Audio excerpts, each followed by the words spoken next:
Assalamualaikum warahmatullahi wabarakatuh. Selamat siang, salam sejahtera bagi kita semua. Dosen penguji yang saya hormati, Bapak C. Gunawan SEMM.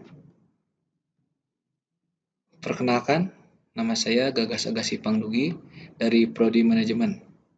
Pada kesempatan ini, saya akan mempresentasikan proposal penelitian yang telah saya susun dengan judul Pengaruh Kualitas Produk dan Harga terhadap keputusan pembelian kartu perdana Indosat di Kota Sukabumi. Studi kasus pada konsumen operator seluler di Kota Sukabumi. Poin yang akan saya bahas terdiri dari 3 poin.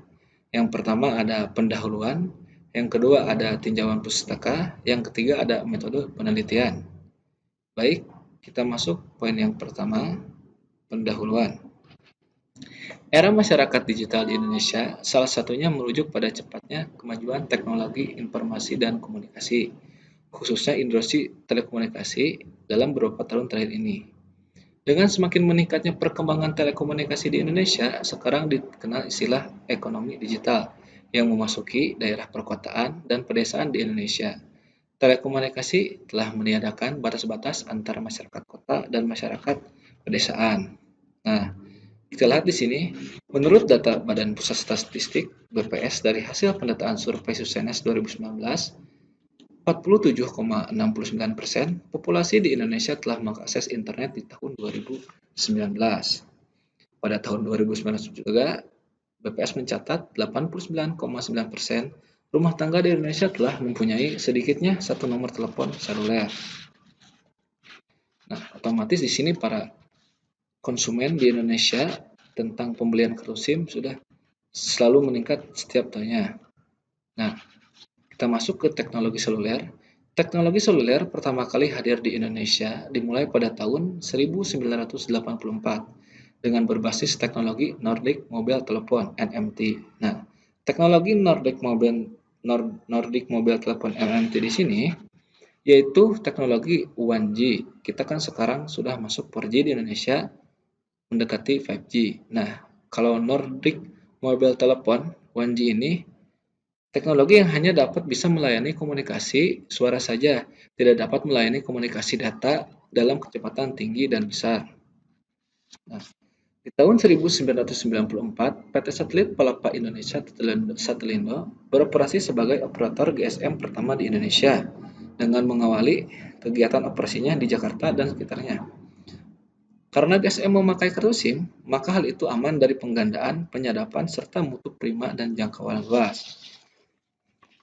GSM sendiri di sini yaitu singkatan dari Global System for Mobile Communication. Jaringan GSM bisa diartikan sebagai sebuah teknologi komunikasi seluler yang bersifat digital. Teknologi GSM banyak diterapkan pada komunikasi bergerak, khususnya telepon genggam. Nah, di sini kita lihat nama-nama operator dan produknya serta jenisnya sebagai operator GSM di Indonesia. Yang pertama ada Telkomsel, produknya Simpati, AS, dan Kartu Halo, jenisnya prabayar, pasca bayar. Yang kedua ada Indosat dengan produksi Indosat Nuridu, jenisnya prabayar dan pasca bayar. Di sini juga ada operator XL Axiata dengan produk XL Prioritas, dan Axis. Jenisnya prabayar, pasca bayar, dan prabayar. Yang selanjutnya ada HUT Hison Tri Indonesia dengan produk Tri, prabayar, dan pasca bayar. Selanjutnya ada Smartpen, produknya Smartpen, prabayar, dan pasca bayar. GSM di Indonesia yang telah disebutkan, kebanyakan itu mayoritas prabayar. Nah, kita lihat di sini data pengguna internet. Sebagian besar pengguna berterus terang, alasan menggunakan operator seluler adalah memerlukan sinyal. Ketika pengguna ditanya tentang operator seluler utama yang digunakan untuk berinternet dengan perangkat ponsel kita. Jadi survei di sini menanyakan 7.000 responden melalui survei APJI, Asosiasi Penyelenggara Jasa Internet Indonesia, melalui 7.000 responden. Di sini kita lihat nama operator dan berapa persen yang diraihnya. Yang pertama ada Telkomsel dengan 45,9%, 16,1%, Indosat 19,5%, Axiata 16,9%, Tri 10,8%, Smartpen 4,6%, yang menjawab tidak tahu ada 2,8%, yang tidak menjawab ada 0,3%. Di sini kita lihat Telkomsel sebagai pemimpin data, sebagai pemimpin penggunaan data saat konsumen melakukan penggunaan internet melalui ponsel pintar. Di sini terlihat pemimpinnya ada Telkomsel dengan 45,1%. Nah, persaingan operator seluler di tiap tahunnya selalu meningkat. Para perusahaan operator seluler harus melakukan strategi untuk meraih pelanggan baru.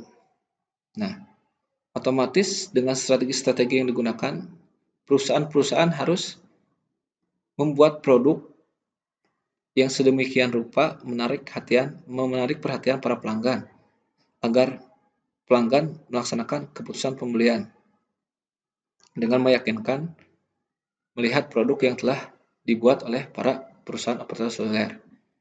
Nah, di sini kita lihat keterangan kualitas produk. Kualitas produk adalah kemampuan suatu produk untuk melaksanakan fungsinya meliputi daya tahan, keandalan, ketepatan, kemudahan operasi, dan perbaikan serta atribut lainnya. Menurut Kotler dan Armstrong 2004. Di sini juga kualitas produk adalah kemampuan sebuah produk dalam memperagakan fungsinya. Hal ini termasuk keseluruhan durabilitas, reliabilitas, ketepatan, kemudahan pengoperasian, dan reparasi produk, dan juga produk lainnya. Selain kualitas produk, harga juga berpengaruh terhadap minat konsumen dan untuk melakukan keputusan pembelian. Di sini kita lihat, harga adalah jumlah uang yang dibebankan atas suatu produk atau jumlah dari nilai yang ditukar konsumen atas manfaat-manfaat karena memiliki atau menggunakan produk tersebut. Kotler 2008. Di sini ada menurut Chipton 2015, harga merupakan satuan moneter atau ukuran lainnya yang ditukarkan agar memperoleh hak kepemilikan suatu barang dan jasa. Setelah tadi konsumen melihat produk, terus melihat harga, otomatis konsumen ingin melakukan keputusan pembelian. Tapi harus digarisbawahi bahwa seorang konsumen itu melihat dulu bagaimana perusahaan operator seluler melakukan strategi dan melihat produk dan harga apakah menarik atau tidak. Nah, kita lihat di sini salah satu perusahaan GSM nasional yaitu Indosat. Indosat adalah operator GSM nasional yang menyediakan layanan 4G nasional dengan harga terjangkau. Indosat didirikan pada tahun 1967 sebagai penanaman modal asing pertama di Indonesia yang menyediakan layanan telekomunikasi internasional melalui satelit internasional. Perusahaan ini pertama kali meluncurkan layanannya pada 8 Februari 2006 dengan mendapat lisensi 3G. Nah, inilah Indosat, salah satu perusahaan GSM di Indonesia yang didirikan pada tahun 1967. Nah, di sini pasti banyak persaingan dalam operator seluler. Kita lihat tabel berikut. Nah, kita lihat data pengguna provider pada tahun 2017 sampai 2019.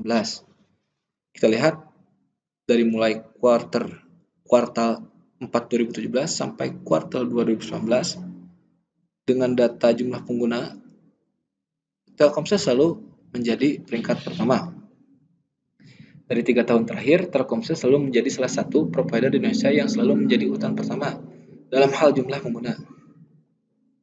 Kita lihat pada kuartal 1-2 2019, di kuartal yang terakhir ini ya, Telkomsel unggul dengan 168 juta pengguna, sedangkan pengguna Excel dan Indosat tak sampai setengahnya, hanya sebanyak 57 pengguna. Nah, di sini jelas bahwa di tabel sebelumnya kita lihat juga kan, ada data pengguna internet menggunakan ponsel pintar dengan 45% Telkomsel unggul, dan di tabel selanjutnya ini data pengguna providernya membeli kartu perdana, kembali Telkomsel menjadi pemimpin pasar. Nah, di sini alasan saya kenapa mengambil penelitian dengan judul pengaruh kualitas produk dan harga terhadap keputusan pembelian kartu perdana Indosat. Ini harus menjadi perhatian bagi perusahaan Indosat. Kenapa di 3 tahun terakhir Indosat selalu kalah dari Telkomsel? Baik, kita ke slide selanjutnya. Kita masuk ke rumusan masalah. Yang pertama, seberapa besar pengaruh kualitas produk terhadap keputusan pembelian kartu perdana Indosat pada konsumen operator seluler di Indonesia di Kota Sukabumi? Yang kedua, seberapa besar pengaruh harga terhadap keputusan pembelian kartu perdana Indosat pada konsumen operator seluler di Kota Sukabumi? Yang ketiga, seberapa besar pengaruh kualitas produk dan harga terhadap keputusan pembelian kartu perdana Indosat pada konsumen operator seluler di Kota Sukabumi? Selanjutnya, kita masuk ke bab 2 landasan teori. Yang pertama, konsep dasar manajemen. Yang kedua ada konsep dasar pemasaran. Yang ketiga ada produk. Yang keempat ada harga. Yang kelima ada keputusan pembelian. Nah, yang pertama, konsep dasar manajemen. Manajemen adalah suatu elemen-elemen dasar yang selalu berhubungan erat dalam proses manajemen yang dijadikan acuan oleh seorang manajer ketika proses pelaksanaan kegiatan organisasi untuk mencapai tujuan. Menurut J.R. Terry 1973. Di sini ada fungsi manajemennya. Yang pertama perencanaan, pengorganisasian, yang ketiga pengarahan, yang keempat pengawasan. Nah, fungsi manajemen yang pertama perencanaan. Contohnya kita akan merencanakan sebuah planning ke depan dalam sebuah organisasi misalnya. Kita pasti dengan rekan-rekan kerja di dalamnya kita akan membuat perencanaan jangka panjang, jangka menengah, dan jangka pendek. Nah, untuk jangka panjang sendiri adalah perencanaan yang punya jangka waktu 5 tahun sampai puluhan tahun, bisa juga lebih, bagaimana besar kecilnya sebuah organisasi. Yang keduanya ada jangka menengah. Perencanaan jangka menengah adalah perencanaan yang mempunyai jangka sekitar 2 sampai 5 tahun. Perencanaan jangka menengah ini merupakan turunan dari perencanaan jangka panjang. Yang ketiga ada perencanaan jangka pendek. Perencanaan jangka pendek di sini apabila kita mulai melihat bahwa kinerja sebuah perusahaan itu tidak baik, kita harus merubah jangka pendek tersebut. Yang kedua ada pengorganisasian. Setelah tadi kita merencanakan dalam sebuah organisasi, kita harus membuat organisasi orang-orang yang ahli di bidangnya. Misalnya orang yang lain sebagai ketua, manajer, sekretaris, dan lain-lain. Yang ketiga pengarahan. Setelah terbentuk nanti, biasanya pengarahan dilakukan oleh seorang manajer, mengarahkan bawahannya untuk melakukan strategi-strategi yang terbaik untuk perusahaan. Yang keempat, pengawasan. Pengawasan di sini kita melihat stakeholder di sebuah perusahaan. Kita lakukan evaluasi apa yang kurang di dalam perusahaan tersebut. Yang kedua ada konsep dasar pemasaran. Pemasaran adalah filosofi melakukan bisnis yang merefleksikan nilai penyertaan dan keyakinan tentang pentingnya penciptaan nilai untuk pelanggan dengan pemecahan masalah yang berarti.